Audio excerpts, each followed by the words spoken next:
Hi and welcome to Bytes and Bits. We have a major update to the Xbox 360 bad update exploit. If you're using this to homebrew your console, then you're going to be really pleased.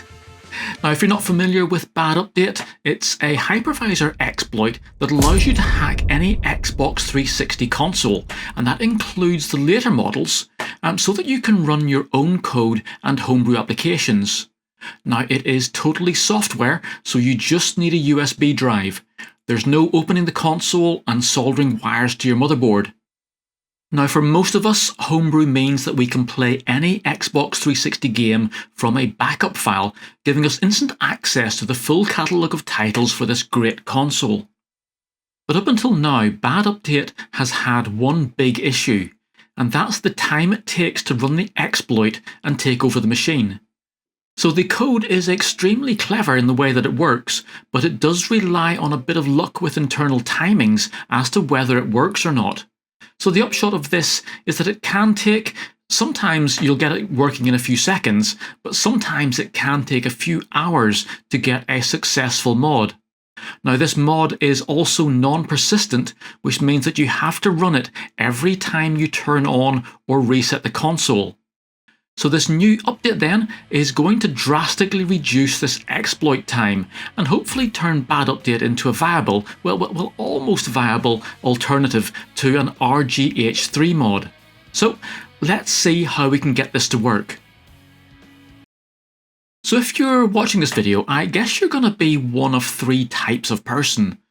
So if you've got an original fat model Xbox 360, or an S or slim version, then I'd still recommend going the RGH3 route if you can. So RGH3 is ultra reliable and your machine simply boots up into a modded state as soon as you turn it on. Now, you do have to make some small modifications to the motherboard circuitry, but it's not too hard if you take your time. Now, if you don't fancy modifying your motherboard, or if you've got a later slim model, or if yours is an Xbox 360e and you haven't yet set up bad update, then you can still use my bad update installation video to get all of the benefits of the new software versions. So if you follow my instructions and download the latest version of bad update, then you'll get a working system with all of these new benefits, and you'll probably wonder what all the fuss was about.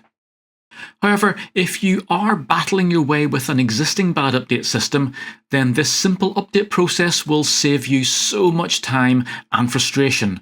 So let's look at the update itself. So if you head over to the bad update repository, you'll see the main code from Grim Doomer, but on the right hand side you'll find a link to the latest 1.2 version release.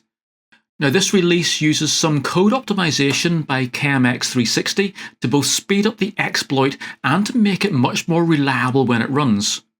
So if you click the release notes link here, you'll get a great description of what the developer has done to improve the system.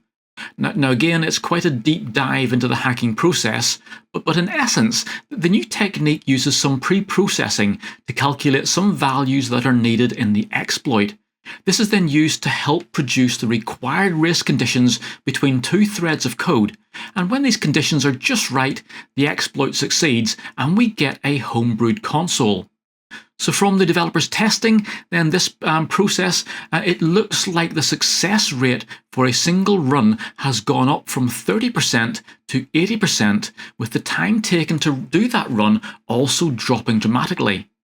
So the final outcome of all of this is that it's now most likely that your modding attempt will succeed in the first one or two goes, and then reliably hack the system in just a few minutes.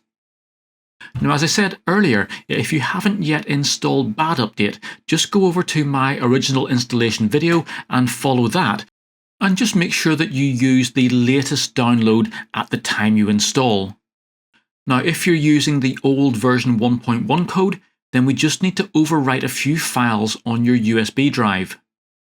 So from this GitHub repository, make sure that you go to the latest release. So as you can see here, for me this is 1.2, but if you're viewing this video after August 2025, it may be even higher, and maybe even better. So all you need to do is to download the Bad Update Retail USB package, and that's really all that we're going to need. So make sure that you save it onto your computer. Once that's downloaded, we then just simply need to extract out the contents of the zip archive so we can get at the files. So when you extract the archive, you're going to end up with 2 folders, and each of these then relates to the particular game that you're using to run the exploit. So if you're using Tony Hawk's American Wasteland, then you'll need to go into this folder, into Bad Update Payload, and you need to delete this default.xex file. That is the default package from Bad Update. And of course, in the installation process, we would have overwritten that. So we would need to take that out so that we don't overwrite our actual package that we want to use. So if you come back then out to our extracted files, the other version, of course, then Rock Band Blitz. So this is the one that I actually used in my system because that's the free download we can use. Inside there then, inside the Bad Update Payload, again, we're looking for default.xex, but the package which I've downloaded here, this version 1.2, doesn't have that, so we're actually clear. And really what we're going to do is this set of files here is the updated payload that we're going to be using to run the new exploit. So you can see here the 2nd, 3rd, and 4th stage version. So this is the code which is actually doing the exploit itself. So you need to make sure that you've got your Bad Update USB drive plugged into your computer. So let me just open up mine here as well in a new tab. So in that, you can see that we have the Bad Update Payload folder.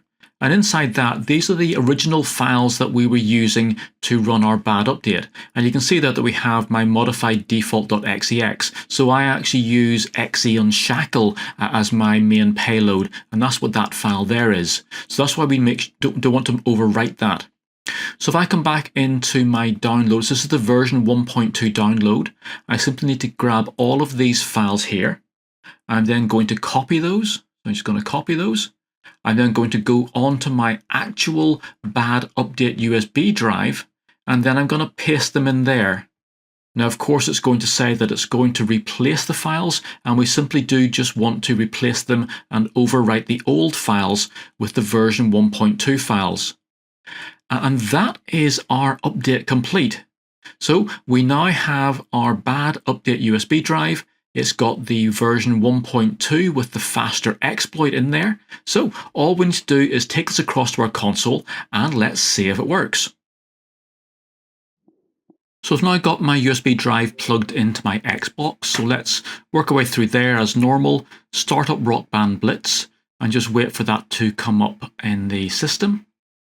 And then I'm going to time the time it takes from when I press the A button at the main menu to when it actually hacks it. And this truly is the first time I have plugged this in. No, I'm not trying to sort of mess you around here. This truly is my very first go with the brand new version 1.2. So let's time it from this point on. So obviously I wasn't going to make you sit through it in real time, but that actually was 2 minutes and 56 seconds for a complete successful run. So it did it on the very first run, and that got me then into my Bad Update exploit. And say that is, I'm incredibly impressed with the speed increase in that. And of course, my machine is now just dropping me straight into my Aurora desktop. So I have had a couple of goes after this, and well, it's very impressive results. It does seem to be getting it first time every time. Okay, sometimes it gets it in a few seconds, sometimes it does take it a couple of minutes, but it's a hell of a lot better than it used to be, I must admit. And it is almost usable now as a reliable way to mod your Xbox. So if you are struggling with Bad Update, I highly advise you update to version 1.2 and get rid of all of that sitting around watching paint dry. So I hope you've found this useful. If so, please do click that like button and subscribe to the channel for more modding, gaming, electronics and making videos. I look forward to seeing you again very soon, and bye for now. For more games programming, electronics projects and retro gaming, please make sure you like this video, subscribe to my YouTube channel and visit my website.